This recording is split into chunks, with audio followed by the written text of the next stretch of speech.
Pinterest tips to drive traffic to your business. I absolutely love Pinterest, and I think it can be really good for certain industries. So Pinterest is a search engine. It's not just a social media site, so you're not really worried about your followers. You are more you're looking at your views and the click-through rate from your Pinterest to your website. And you can monitor that through your Google Analytics.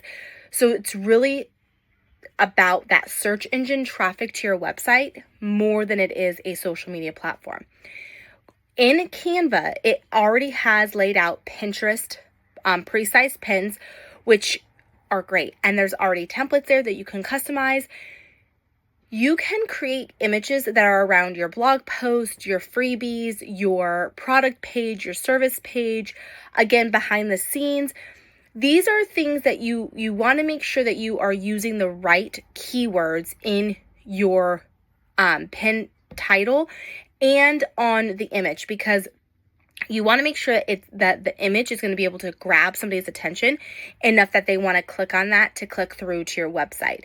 And make sure that when you are uploading your pin to Pinterest, that you're including that SEO friendly description, a board name, your tags, and category. And you can use ChatGPT to help you identify each of these sections and to make it a little bit easier on yourself.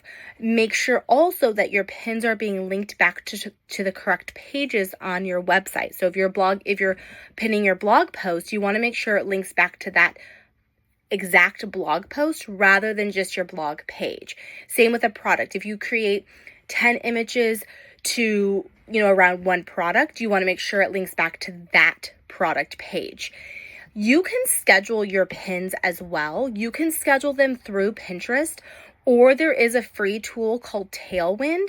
And this is what we use, and we schedule our pins 30 days in advance, because we can use Canva and create anywhere between 10 and 30 pins at a time, and then be able to just pin them directly, schedule them out. Because that one blog post, you can schedule that blog post, 15 images over that course that month to be able to link back to your blog. So there's some great little hidden tricks with Pinterest that I'll start diving into to help you feel more comfortable with this platform. And also make sure you have a call to action. So you want to make sure that you are giving your audience what's that next step, okay? If you need help creating Pinterest images, if you need help creating a strategy, let me know. I would love to help you.